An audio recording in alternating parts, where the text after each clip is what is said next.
안녕하세요. 혼자 일해요의 글쓰는 개엄마입니다. 요번 2부에서는 김세섭 대표님을 모시고 이제 조금 더 구체적인 이야기 좀 나눠보려고 하는데요. 사실 제가 대표님이 이번 트레바리에서 클럽장 파트너를 맡으시면서 이제 거기에 자기소개를 굉장히 좀 디테일하게 써주셨더라고요. 그거를 보면서 다양한 이력을 가지시고 커리어를 쌓아 오셨구나라는 걸 좀 알게 됐어요. 그래서 그 이야기를 저만 알고 있는 게 너무 아쉬워가지고 좀 얘기를 들려주면 어떨까요? 네.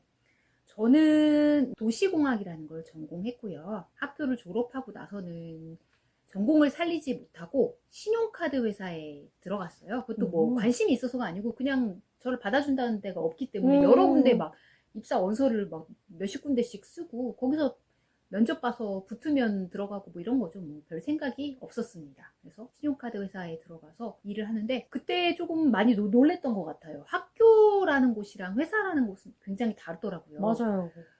그 업무도 그렇지만 업무가 많아서 힘들다기보다는 저희의 이제 상사들, 그때는 저는 사원이었는데 대리 정도 되면은 저한테는 까마득히 높아 보였어요. 대리님이 엄청난 선배로 보였는데 과장님은 뭐 별로 말도 못 붙였어요. 근데 그들의 삶을 보아하니 그들이 그렇게 행복해 보이지가 않더라고요.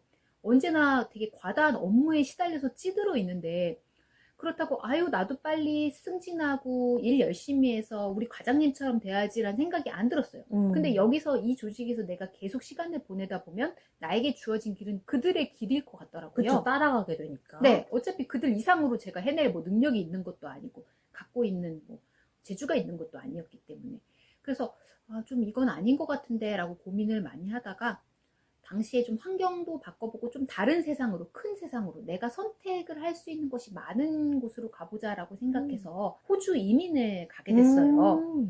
근데 굉장히 다른 분들이 좀 놀라긴 하시더라고요. 그러면은 호주에 연고가 있느냐? 연고는 없어요. 아무도 없고 모르는데 그냥 막연히 영어 쓰는 나라로 가고 싶다는 생각을 했어요. 영어는 왜냐면 전 세계에서 공용어기 때문에 맞아요. 많은 사람들이 쓰고 있잖아요. 그래서 영어 쓰는 나라를 찾아봤더니만 미국, 캐나다, 영국, 호주, 뉴질랜드 정도 나와요.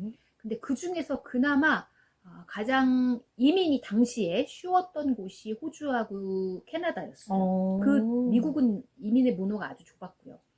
그 두 나라 중에 어디를 갈까 생각하다가 제가 추운 거를 굉장히 싫어하거든요. 캐나다는 자연환경이 좋긴 한데 대부분의 땅이 춥다고 하더라고요, 날씨가. 그래서 그러면은 따뜻한 바다가 있는 호주로 가자라고 해서 호주로 홀홀 단신 이민 가방을 끌고 27살에 이민을 가게 됩니다.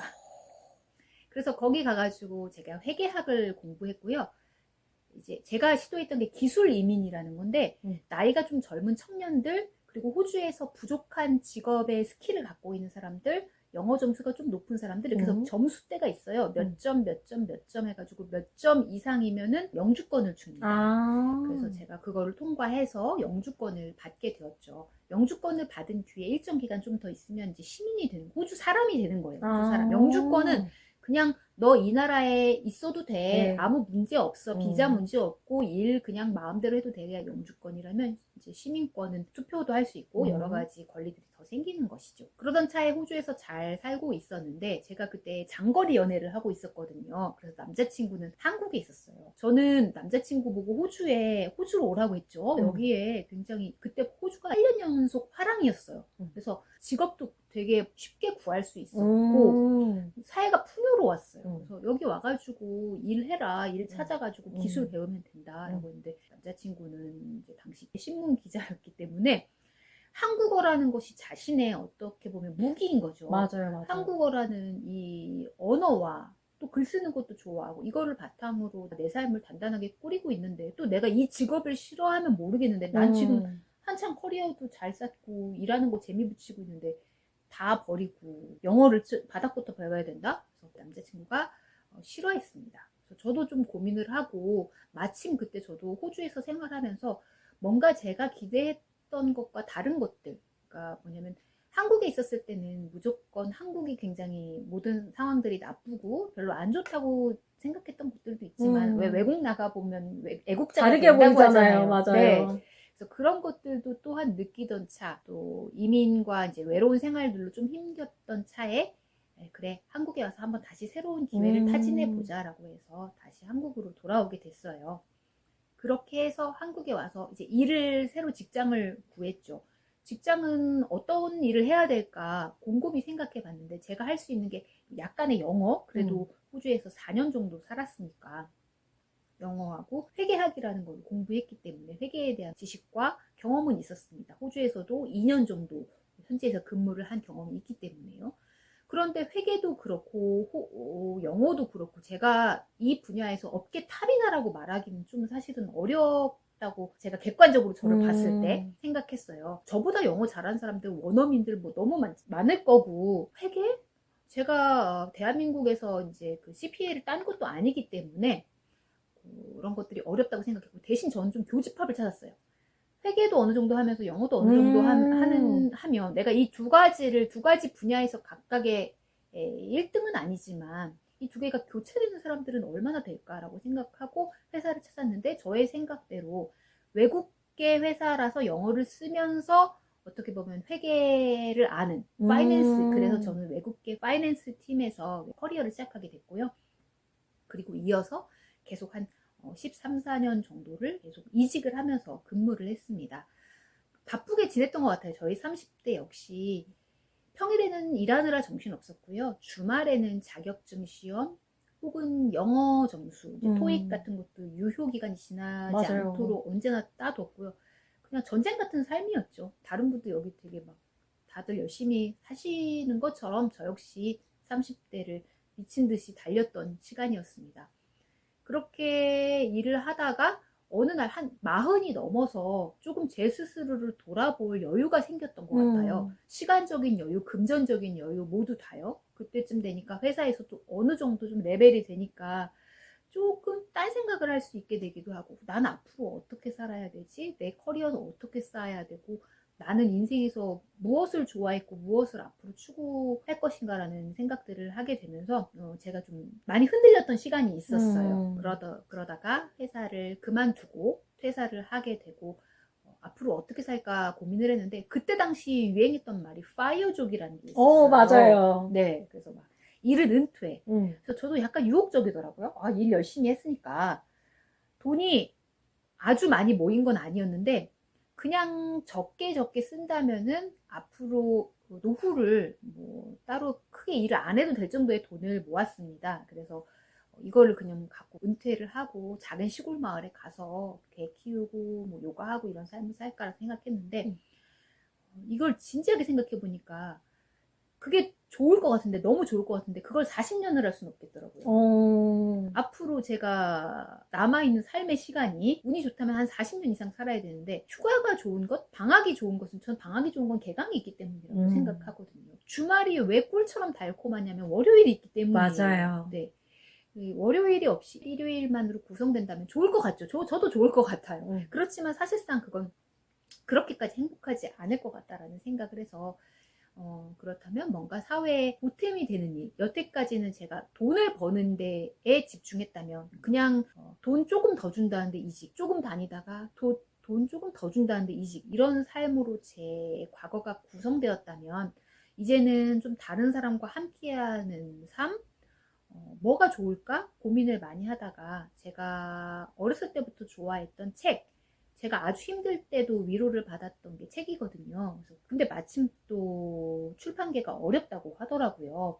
그 문체부 조사에 따르면 연간 독서율이 43%라고 하더라고요. 그러니까 성인 인구 중에 책을 읽지 않는 사람들이 과반수 이상이라는 뜻이거든요. 그래서 이렇게 출판계가 어렵다면 내가 뭔가 도울 수 있는 일이 있지 않을까? 나의 역할이 있지 않을까 생각했어요. 그래서 저는 사실은 출판을 전혀 모르고 출판계에서 일해본 적도 없고 뭐 에디터 경험이라던가 이런 쪽의 경험들은 전혀 없어요. 저의 정체성은 독자라고 생각하고 있거든요. 저는 책을 읽는 걸 좋아하는 사람이지 책을 쓰거나 만들거나 하는 거는 저는 좀 상관은 없는 삶이었는데 오히려 그렇기 때문에 제가 바라볼 수 있는 측면들이 좀 있었고 이런 상황에서 이제 거의 멸종 위기에 처한 우리 독자들끼리 모일 수 있는 독자들의 위기 관리 구역, 이런 구역을 좀 만들어 보자는 생각에 근무를 시작하게 됐습니다.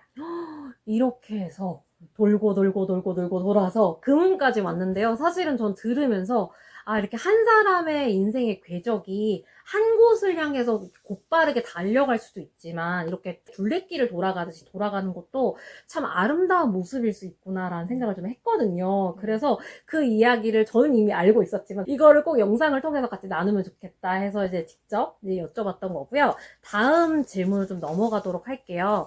금음이라는 플랫폼이 정말 좋은 곳이긴 하지만 직장을 나와서 이제 아무래도 내가 일을 하지 않아도 되긴 하지만 그래도 지속적으로 뭔가 이걸 가능하게 하려면 수익화에 대한 고민을 조금 안 하시진 않으실 것 같다는 생각이 좀 들어요. 그래서 앞으로의 금음을 생각하신다면 조금 수익화를 염두에 두고 계신다면 어떤 식의 방법을 좀 생각하고 계신지가 좀 궁금합니다. 네, 제가 금음을 오래 하고 싶기 때문에 저는 내가 앞으로 할 일에 어떤 소명을 찾았다고 생각해서 그 부분에 대해서는 의심은 없지만 이 좋은 일을, 이 활동들을 좀 장기적으로 하려면 지속 가능성이라는 화두를 계속 생각할 수밖에 없잖아요. 맞아요. 아무리 좋지만 일주일을 하고 그만두고 이런 것들은 좀 아닌 것 같아서 장기적으로 하고 싶다. 그럼 장기적으로 하려면 어느 정도의 안정적인 수익이 보장이 되어야 될 것 같거든요. 근데 다행히도 사실은 금음은 이미 수익은 내고 있습니다. 처음에 시작할 때부터 예를 들면 각종 문화재단과의 컨설팅을 통해서 매출을 발생시키기도 했고요. 독서 모임 운영이 어려운 작은 출판사들의 모임 대행이라던가 또 최근에는 광고 문의도 사실은 저희의 독서 모임 사이에 책 광고가 들어가면 굉장히 자연스럽긴 하겠죠. 광고 문의도 꾸준하게 들어오는 상황인데요. 아직 이거다, 그러니까 꼭 이거로 앞으로 돈을 벌어야지라고 생각이 되는 아이템은 저는 찾지는 못했어요. 여러 가지 비즈니스 모델을 실험 중에 있고요. 그리고 굳이 하나가 아니더라도 좀 여러 개를 통해서 좀 다양하게 수익을 확보할 수 있다면 좋겠다고 생각을 하고 있습니다. 돈이 필요한 이유는 돈을 쓰기 때문인데요. 그렇다면 돈을 적게 쓰면 좋잖아요. 그죠. 네, 적게 쓰면 적게 벌어도 되잖아요. 저희는 그래서 금음은 재택근무를 이용하고 있어요. 저희는 임대료가 나가질 않아요. 따로 필요한 돈이 많지 않습니다. 저희가 뭐 공장을 돌리는 것도 아니고 하기 때문에 정말 이거저거 이제 다 아끼다 보면 근데 그래도 어쩔 수 없이 필요한 돈이 있는데 그게 서버비예요. 저희가 온라인에서 공간을 이루고 있기 때문에 최소한의 서버 비용은 필요한데 그것도 저희 이제 개발자분께서 서버비를 줄일 수 있는 각종 방안들을 찾아서 이렇게 하면 절감이 돼요. 서버 수를 줄이면 절감이 돼요라고 알려주시긴 하지만 그건 정말로 저희가 벌어야 되는 돈인 건 맞아요. 그래서 그 부분을 위해서 열심히 노력을 하고 있는 상황입니다. 근데 그 무엇보다도 제가 바라는 것은 사실 여러분들께 사랑을 받는 사이트가 되는 것이에요. 누구도 사랑하지 않는 사이트가 어떻게 돈을 벌 수 있을까요? 그렇죠. 네, 일단은 어떤 식으로든 사람들이 와서 여기서 가치를 얻고 재밌어, 다시 올만해, 내 친구한테 소개할 만한데? 라고 생각이 들어야 그 다음에 저희가 그 믿음과 신뢰와 애정을 바탕으로 뭘 팔아도 팔 수 있고 무슨 다른 사업을 연계해도 할 수 있지. 아무도 오지 않는 곳에 누구도 다 외면하는 곳에선 저는 어떤 비즈니스 모델도 성공할 거라 생각하지 않고 있어요. 그래서 저희가 시작한 지 아직 오래되지 않았기 때문에 여러분들께 되게 즐거움을 줄 수 있는 사이트, 하고 나면 뿌듯한 독서 모임,